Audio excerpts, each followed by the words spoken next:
बहुत बहुत धन्यवाद। और भगवान से यही कामना है कि धीरे धीरे इनका आज चैनल K6 केवल तेलंगाना में चलता है, आने वाले समय में भागवत की कृपा हो और ये K6 चैनल पूरे भारत में चल रहे यूट्यूब चैनल पर।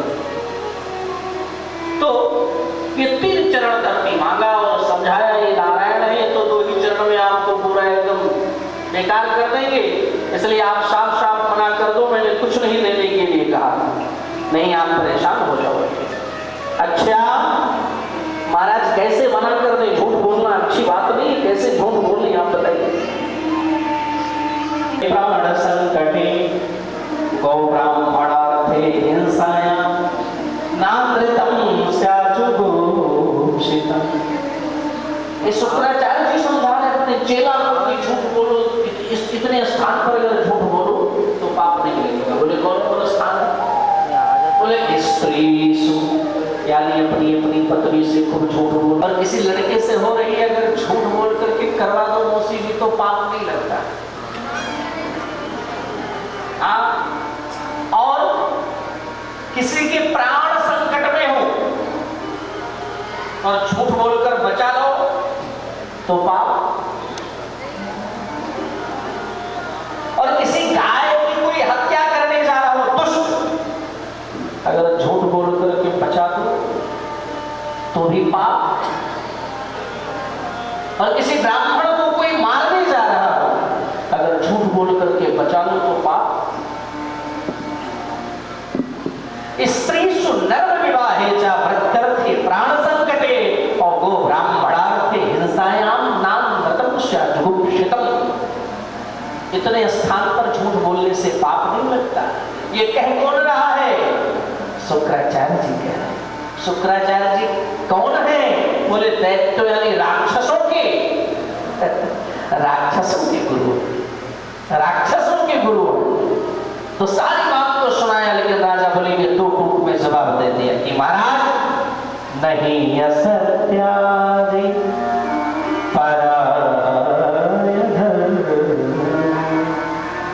महाराज हमसे असत्य नहीं, झूठ नहीं बोला जाएगा, क्योंकि मैंने सुना है कि नहीं असत्याग परा धर्मो धर्म नदु सत्य समाना यागम निगम पुराण बखाना नहीं असत्य संपातक पुंजा।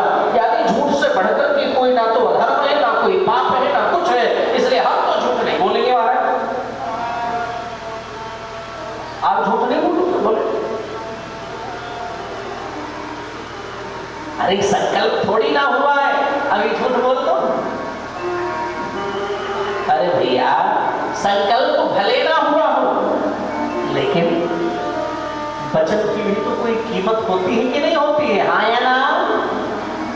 अरे हमने आपको वचन दिया, वचन पर एकदम खरा उतरना चाहिए व्यक्ति को। ऐसा थोड़ी ना है कि जब हमारा रजिस्ट्रेशन हो जाएगा, रजिस्ट्री हो जाएगी, एग्रीमेंट हो जाएगा तभी मान्यता मिलेगी। अरे वचन की भी सदा चलिया प्रभु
चले न जाए। लेकिन हमारी आपकी मेंटालिटी क्या है? ये तो उन लोगों की मेंटालिटी, हमारी आपकी मेंटालिटी क्या है? आंसर क्या मेंटालिटी बताओ? बचन जाए पर प्राण न जाए। अरे बचन चाहे भाड़ में जाए, जाने दो, कोई मतलब नहीं, प्राण की सुरक्षा पहले करना चाहिए। उनका क्या था कि रघुकुल की सदा चली आई, हमारा क्या है? कलयुग रीति सदा चली आई, बचन जाए, जोर से बोलो, बचन जाए पर, सही बोल रहे, ये मेंटालिटी आपकी। छोटा सा ब्रेक लेना चाहेंगे भैया जी के कहने।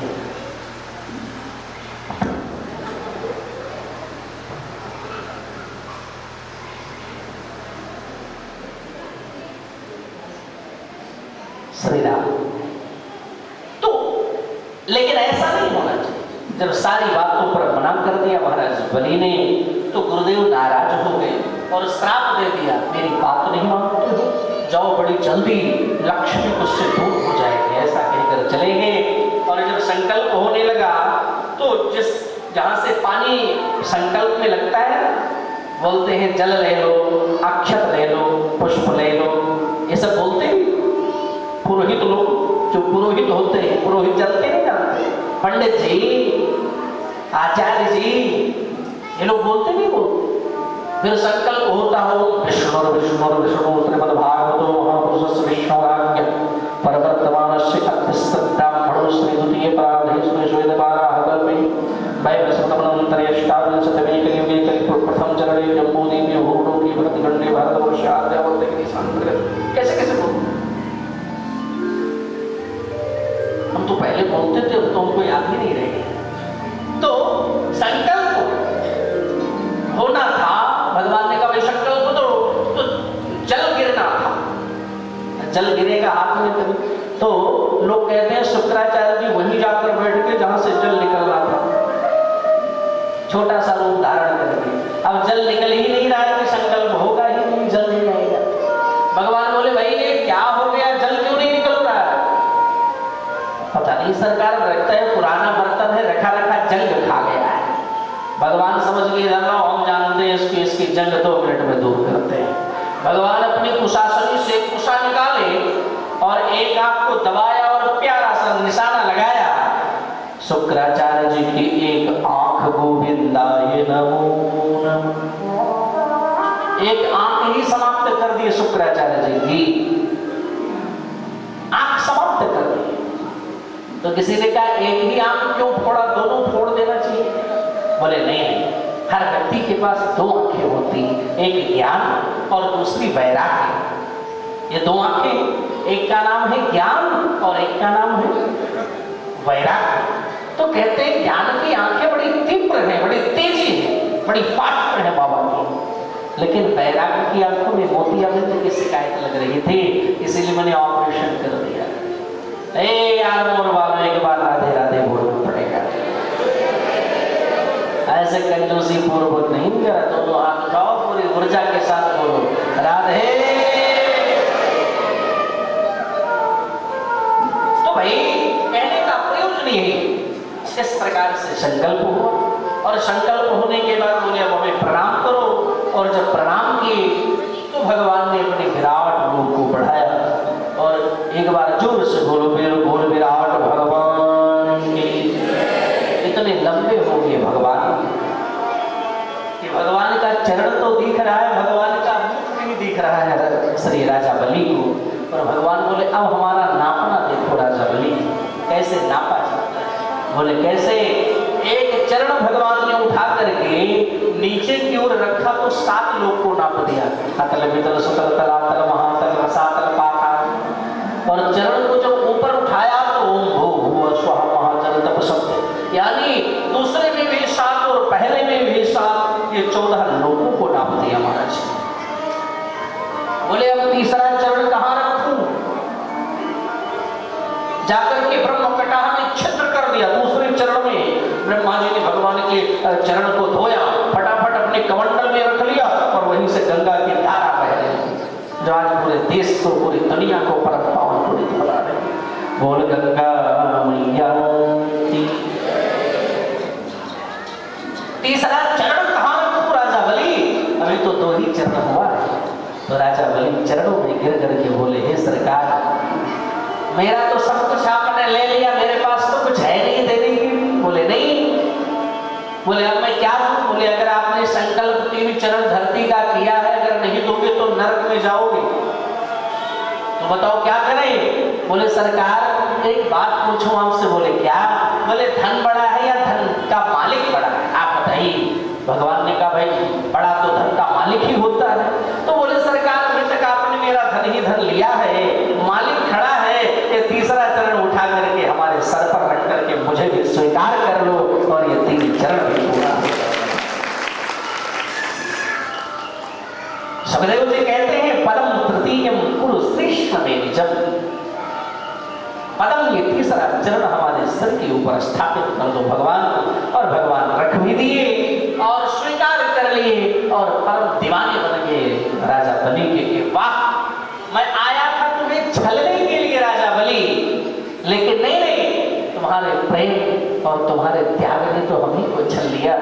आपको आज से मैं रहने के लिए स्वतंत्र लोक का राज्य दे रहा हूँ और तुम्हारी कोई इच्छा हो तो बताओ। बोले एक ही इच्छा है, जो घर से बाहर निकलूं सरकार तो आपका दर्शन हो जाए। तो गेट पर ही भगवान द्वारपाल बन करके खड़े हुए हैं। लक्ष्मी जी आती हैं और श्री राजा बलि को भाई बनाकर हाथों में राखी बांधती। राखी जानते नहीं ना, आपके यहाँ त्योहार मनाया जाता है।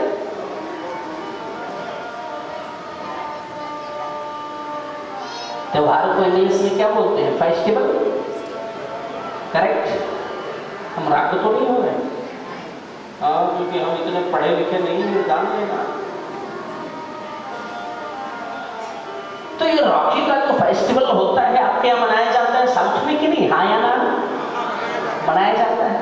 तो राखी बांध करके और जब सिस्टर अपने ब्रदर के हाथ में राखी बांधती है तो ब्रदर कुछ ना कुछ उसे देता है, देता है, देता है। पैसा, रुपया, कपड़ा, जो भी उसके पास होता है। तो जब राजा बलि ने कहा बहन मैं तुझे क्या दूं इसके बदले, तो लक्ष्मी जी ने कहा भैया मुझे और कुछ नहीं चाहिए, ये जो तुम्हारा द्वारपाल है मुझे बहुत अच्छा लग रहा है, इसी को दे दो मुझे। अरे बहन ये तो जरा गलत होगा, और कुछ मांग लो उससे चलेगा, लेकिन ये द्वारपाल मत ले जाओ। बोले नहीं मुझे द्वारपाल चाहिए। द्वारपाल को मैं बहुत पसंद करती हूँ।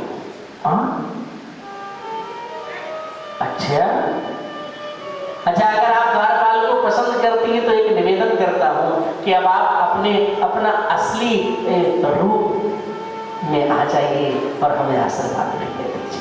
तुरंत लक्ष्मी और वामन भगवान तुरंत लक्ष्मी नारायण बनकर के प्रकट हुए, आशीर्वाद दिए। फिर लक्ष्मी नारायण भगवान सीधे वहीं से अपने बैकुंठ में पधारे और भगवान सुतल लोकों में श्री राजा बलि विराजमान है। और तब से ये रक्षाबंधन और ज्यादा पवित्र हो गया, और ज्यादा प्रारंभ हो गया है, नहीं है? इसलिए रक्षाबंधन का त्योहार व्यक्ति को बड़े सरल भाव से, सहज भाव से मनाना चाहिए। ध्यान देना, क्योंकि जो अपनी बहन होती है ना, बहन होती है, जिसके पास बहन नहीं है उनसे जाकर के पूछो, और जिस बहन के भाई नहीं है उन बहन से जाकर के पूछो। जब ये राखी का फेस्टिवल आता है तो कितनी तकलीफें होती हैं कि काश आज हमारी भी कोई बहन होती तो हमारे भी हाथों में, हमारी इस कलाई में वो राखी बांधे।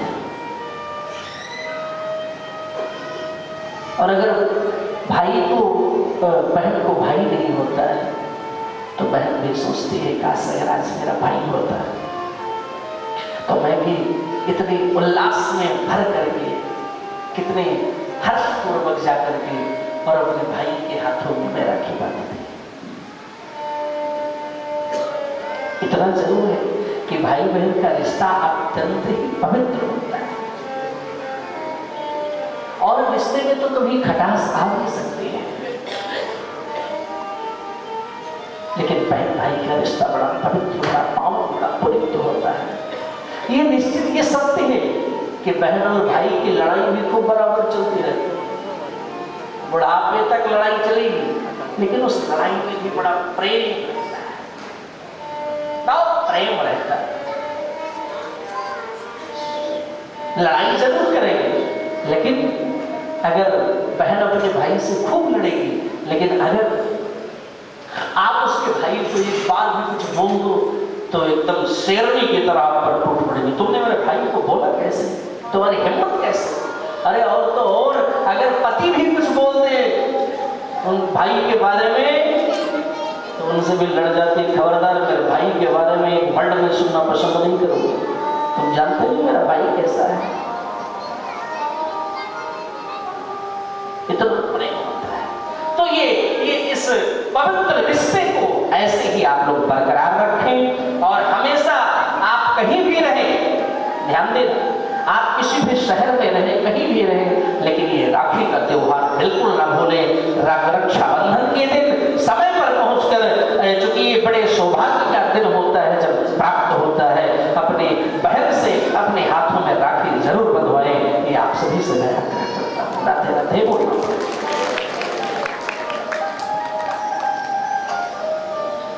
तो ये रक्षाबंधन तब से और ज्यादा पवित्र हुआ। और एक बार राजा सत्यव्रत की आकांक्षा पूरी करने के लिए भगवान ने मत्स्य अवतार धारण किया। भागवत का 8वां स्कंद ही समाप्त होता है। भागवत के 9 स्कंद में हम प्रवेश करते हैं, जिसमें 24 यानी 24 अध्याय। 12 में आए राम जी और 12 में आए श्याम जी। आइए हम राम जी को बुलाते हैं।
राम जी के नेत्रों में गंभीरता और भगवान कृष्ण के नेत्रों चंचलता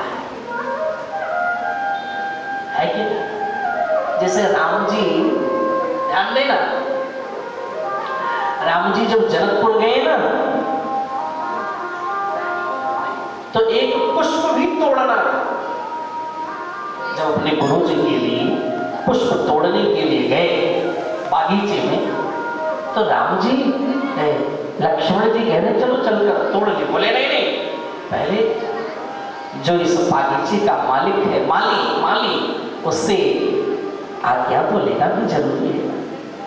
कितने सरल राम जी हैं, कितनी सुंदर बात कि हम एक बार आज्ञा तो ले लें। बोले महाराज जब फूल तोड़ने के लिए भी आज्ञा, और वो माली भी बड़ा बदमाश था, राम जी को देखते ही पहचान कि यही तो वो है निर्गुण निर्विराकार निरुपम निरुपाधिक, यही है। आज तो हाथ लगे हैं, आज हम उनको छोड़ने वाले। वो मालिक भी कह दिया नहीं हम जाने नहीं देंगे आप। बोले क्यों? यहाँ पर एक बड़ा प्यारा गीत आता है, जब कभी राम कथा सुनो तो आता है, बगिया बीच जाने न दई हो राम जी विनती सुनो। कह रहे हैं मैं बागीचे के अंदर प्रविष्ट नहीं होने दूंगा, कदापि नहीं होने दूंगा। बोले क्यों? बोले नहीं, हर हाल में नहीं जाने। अच्छा आप बताओ, ये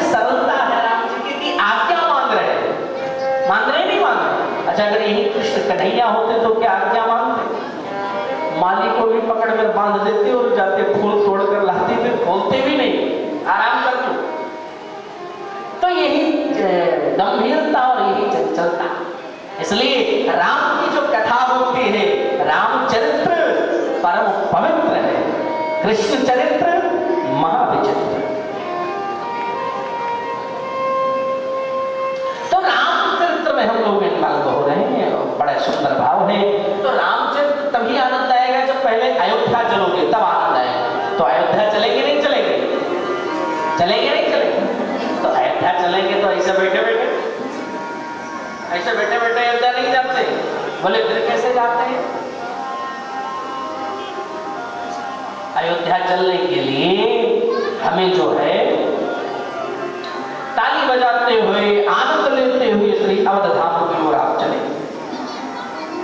और अयोध्या के एक एक मंदिरों का दर्शन करेंगे हम सभी, फिर आनंद आएगा वहां। तो चले अयोध्या, फिर राम जी की कथा सुने, राम जी का जन्म करवाएं, फिर आगे चल करके कृष्ण कन्हैया के चरित्र में हम लोग प्रवेश करें। तो आइए रामचरित्र की ओर हम बढ़ने के पूर्व अपने अपने मन को आरंभ से लेकर के अयोध्या चलो। और जैसे नृत्य करना आता होगा वो नाचते हुए वृंदावन अयोध्या चलोगी ना तो राम जी और खुश हो जाएंगे।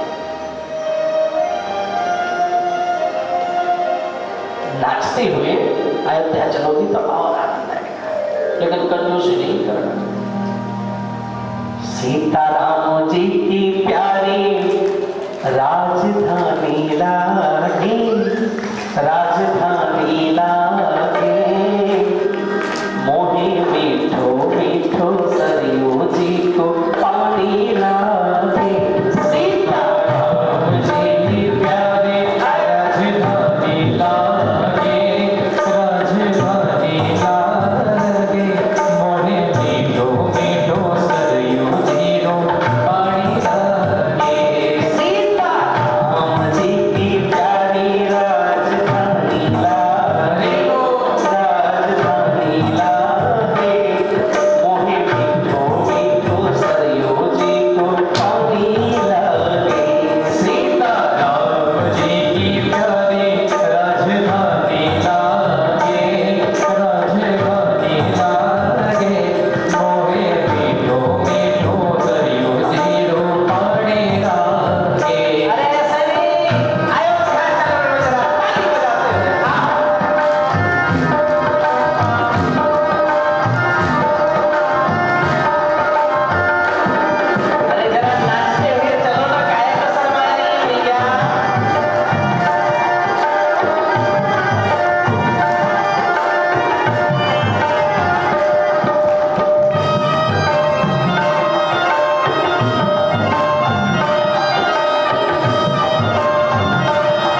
तुरंत हमारे संत जी का दर्शन हुआ। ये अयोध्या के नाम का चमत्कार है। अयोध्या नाम का स्मरण ही करते वक्त हमें संत का दर्शन प्राप्त हो जाता है। ये हमारे बड़े ही अद्भुत संत हैं। एक बार जोरदार ताली बजाकर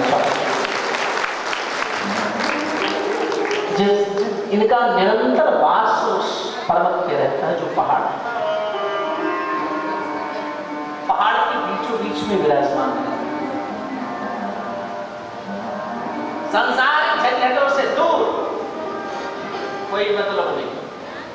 हमने एक बार किशन जी से पूछा, क्या सुमन जी से पूछा और वहां के लोगों से हमने पूछा, क्या कभी मार्केट भी आते हैं महाराज जी? नहीं। बोले 2-2 साल भर हो जाता है, पहाड़ से नीचे ही नहीं उतरते।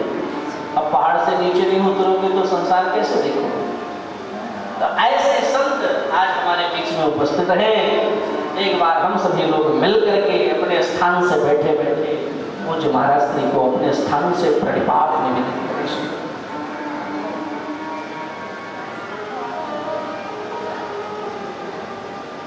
ये हमारा और आपका सौभाग्य है। तो राम जी का जिस पवित्र वंश में अवतार हुआ उसे हम सूर्य वंश कहते हैं। बड़ी बड़ी कथाएं हैं इसमें कि नारायण के बेटा ब्रह्मा जी हुए, ब्रह्मा के पुत्र मरीच, मरीच के बेटा कश्यप, कश्यप के पुत्र विवस्वान सूर्य, और इन्हीं से सूर्य वंश प्रारंभ हुआ। विवस्वान के जो पुत्र उत्पन्न हुआ उसे हम वैवस्वत मनु कहते हैं। वैवस्वत मनु महाराज के पुत्र हुए सुदुम्न जी, जो एक बार गलती से शंकर जी के आश्रम पर चले गए थे, स्त्री बन गए। अंत में उन्हें शरीर का त्याग करना पड़ा। तो वैवस्वत मन के मन में बड़ी चिंता हुई। उनके 10 पुत्र थे, उनमें एक पुत्र का नाम सरयाती था। सरयाती नाम के जो पुत्र हैं उनके यहाँ एक परम सुंदरी कन्या ने जन्म लिया जिसका नाम सुकन्या पड़ा। तो सुकन्या को लेकर एक बार राजा घूमने चले गए। तो एक संत जी तपस्या कर रहे थे जिनका नाम था चमन ऋषि। तो तपस्या करते करते उनके सारे शरीर में दीमक लग गया था। दीमक जानते हो क्या? आपकी भाषा में क्या बोलते हैं? दीमक। दीमक को हाँ जो भी हो समझ लेना। तो केवल आंख दिखाई पड़ रही थी। तो सुकन्या ने तिनका उठाया और उसी में डाल दिया। सो आंख उनकी फूट गई। बहुत नाराज हुए और न चाहते हुए भी सुकन्या का विवाह चमन ऋषि के साथ ही करना पड़ा। अश्विनी कुमारों के द्वारा चमन ऋषि की आंखें तो ठीक हो गई। बड़े प्रेम से रह रहे। सुकन्या ने बहुत सेवा की और सूर्यवंश में एक बड़े प्रतापी राजा हुए नभक। नभक के बेटा नाभाग और नाभाग के बेटा महाभागवत श्री अम्बरीश जी महाराज।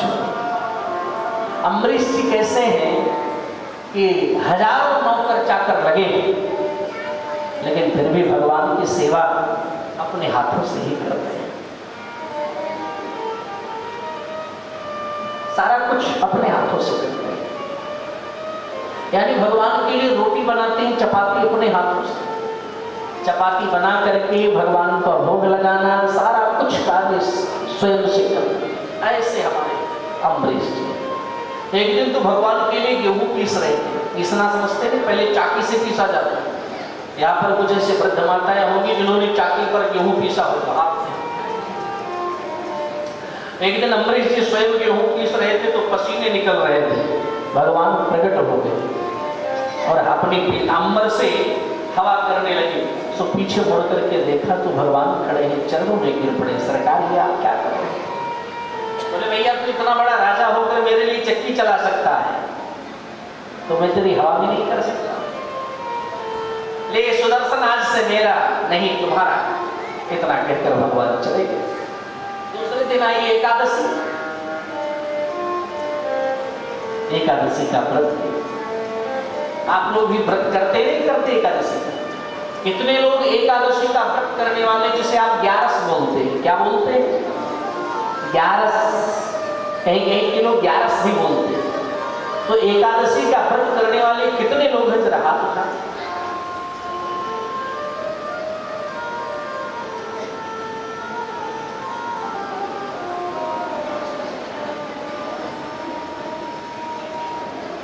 तो और कितने लोग नहीं है जो, कितने लोग ऐसे हैं जो नहीं करते।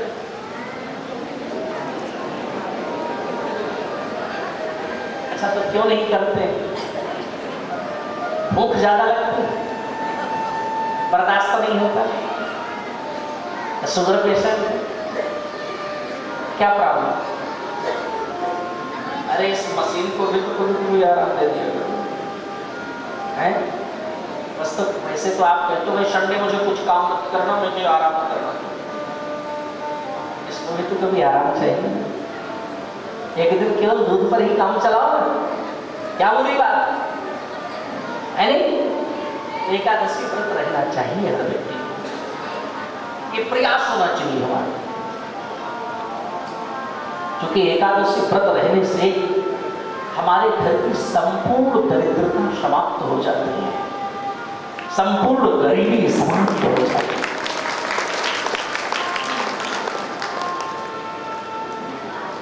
और अन्नपूर्णा मैया की विशेष कृपा हमारे घर पर विराजमान है,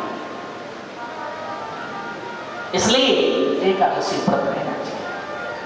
चलो मैं मानता हूं कि आप 24 आवर्स नहीं कर पा रहे, तो आप दिन भर तो व्रत रह ही जाइए, शाम को अगर न चले, आप बीमार हैं, अस्वस्थ रहते हैं, तो 2 चपाती आप खा लीजिए। मैं बीमार हूं, क्या करूं? क्योंकि रोगियों के लिए, अस्वस्थ व्यक्ति के लिए उनको शरीर भी तो संभालना। अगर आपने 2 चपाती खाया, 1 चपाती खाया केवल दवा के लिए, वो भी फलहार में ही आएगा। तो फलहार करना, ऐसा नहीं कि 8-8 10 चपाती रखते शुरू कर दो। गुरु जी ने कहा था कि शाम को खा लेना। आए थे स्वामी जी की कथा सुनाने वाले एसएस के भवन में, उन्होंने कहा था दिन भर करना, शाम को दबा दे रहे थे। ऐसा नहीं, अरे हम तो आपके शरीर स्वास्थ्य के लिए कह रहे हैं। अब उसको प्रमाण पत्र मत बना। जैसे एक लड़का बीड़ी पीता था, क्या पीता था? बीड़ी जानते नहीं जानते? अरे सिगरेट, बीड़ी, ये सब धूम्रपान, धुआं निकलने वाला। अब गुरु जी ने कहा बेटा ये बीड़ी पीना, सिगरेट पीना गलत बात, ये मत पियो, इसको छोड़ो। चेला ने कहा कि गुरु जी कैसे छोड़ो, ये तो छूटता नहीं है हमसे, ये नहीं छूटेगा। अरे नहीं बेटा ये गंदी बात है, इसे मत पियो, इससे तुम्हारा फेफड़ा खराब हो जाएगा, तुम मर जाओगे, इसे छोड़ दो। अब कैसे छोड़ दो गुरु? अच्छा तो मैं बताऊं, गुरु जी को लगा कि ये डायरेक्ट छोड़ने वाला नहीं, तो क्या करें? देखो बेटा संडे को तुम बीड़ी पीना क्यों? गुरु जी ने सोचा अगर हफ्ते में 1 दिन पिएगा तो धीरे धीरे छूट जाएगा। अब गुरु जी ने कह दिया संडे को पीना। अब जब आया संडे, उस दिन उस चेला ने क्या किया, गांव भर के लड़कों को इकट्ठा कर लिया। बोले क्यों? सबको बीड़ी पिलाना है।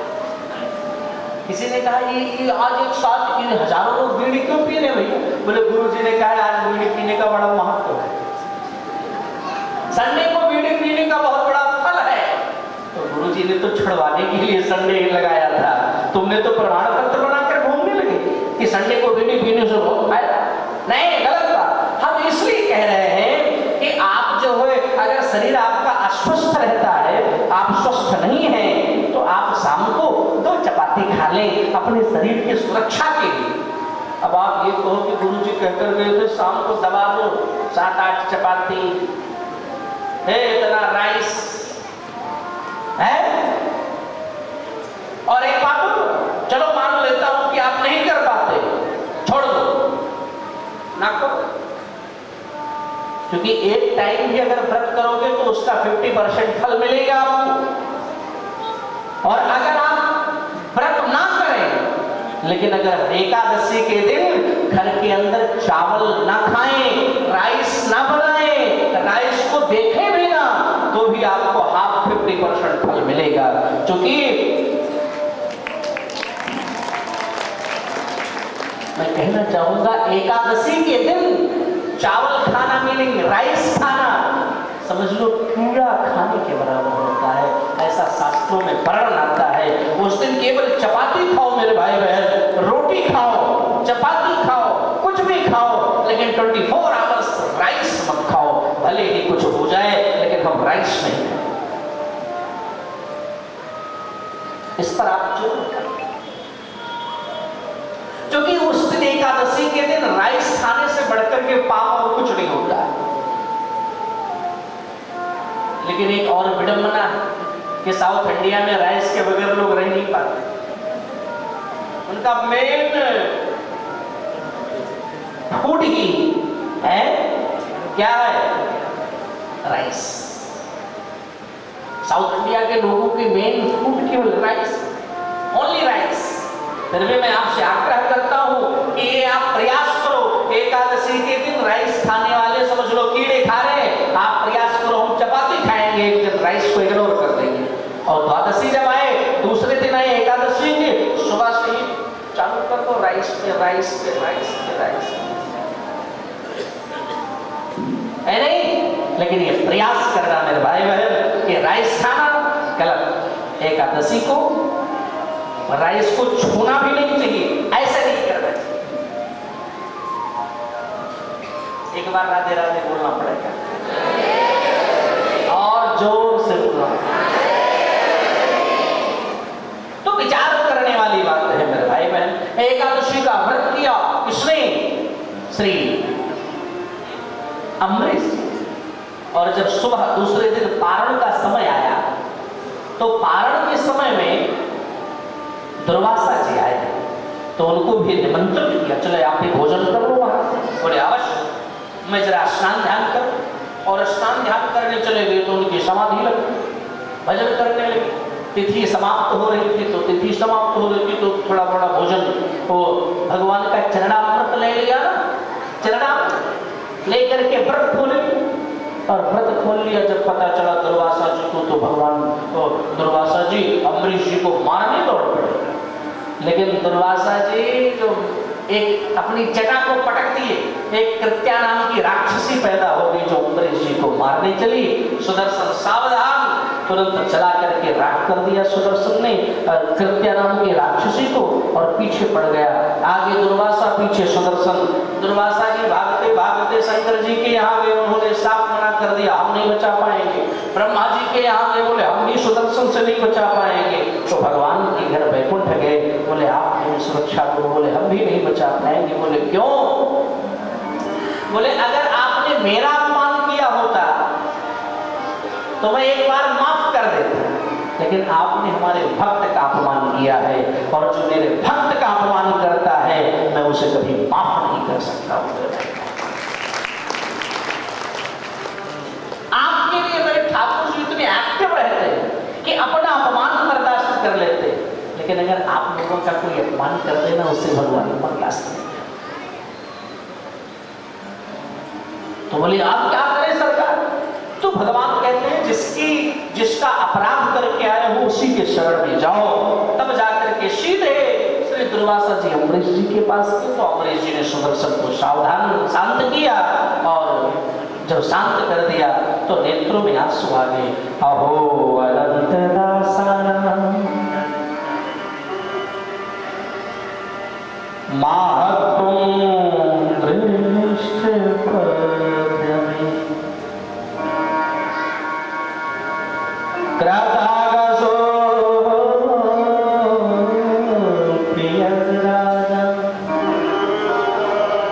मंगलानि समे।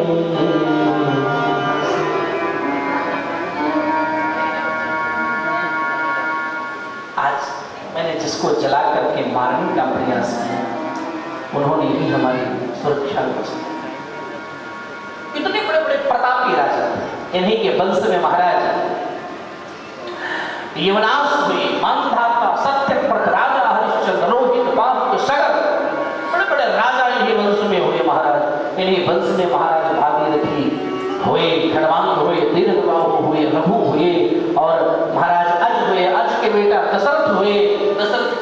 रानियां हुई, हाँ, लेकिन बेटा एक भी नहीं है। अच्छा, अगर गृहस्थ आश्रम है ना, और अगर बेटा ना हो तो घर अच्छा नहीं लगता है। क्या लगता है? नहीं लगता। इसलिए गृहस्थ आश्रम अगर है तो गृहस्थ आश्रम की पूर्णता तभी मानी जाएगी जब घर संतान से भरा।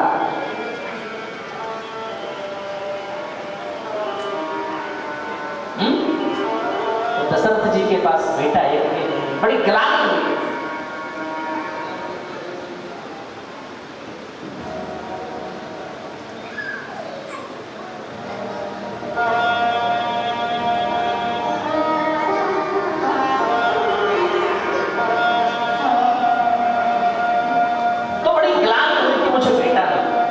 गुरु जी के पास।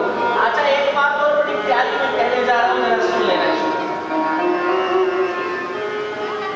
हमारे आपके जीवन में किसी प्रकार की कोई कमियां हो जाती हैं तो कभी दुनिया वालों से नहीं कहना चाहिए, अपने पड़ोसियों से नहीं कहना चाहिए, क्योंकि वो तुम्हारा कमेंट बाद में करेंगे, अरे पागल आदमी हैं, बहुत बनता था, औकात आदमी, बाद में तुम्हारा मजाक उड़ाएगा।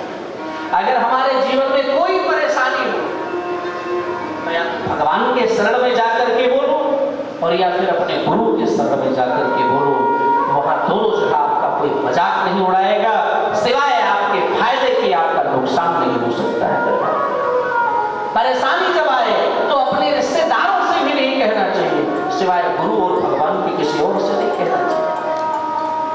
महाराज दशरथ को जब परेशानी आई तो किसी से कह रही, डायरेक्ट गुरु वशिष्ठ के पास पहुंच गए, उनसे जाकर के क्या कह रहे हैं? परेशान हुए, ग्लानि हुई, मुझे बेटा नहीं है। जाकर के बोले, ओ एक बार भूपति मनवा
कैसा समय?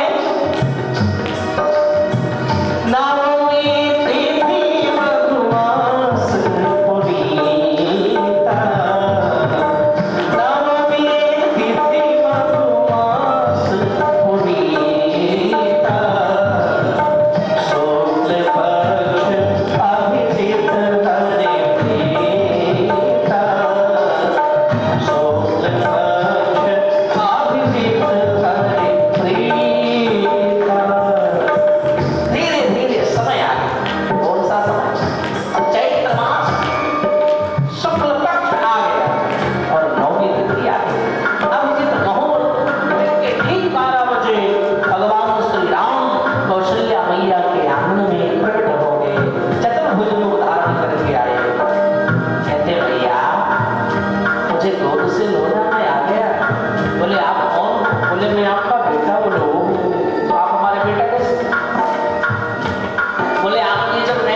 तो सभी बधाई दे रहे, आइए हम भी आपको बधाई दे रहे। राम जन्म की बधाई हो। अरे आप भी मुंह से बोल सकती हैं कि बधाई हो, जोर से बोलो, बधाई हो, राम जन्म की बधाई हो। राम के जन्म की बड़ी प्रसन्नता हो रही है सबको। तो आइए हम राम जन्म की एक बधाई सुने और इसके बाद फिर हम कृष्ण जन्म की ओर चलते हैं। सभी राम जन्म को बधाई देंगे नाचते गाते हुए। प्रगटे हैं चारियों भैया,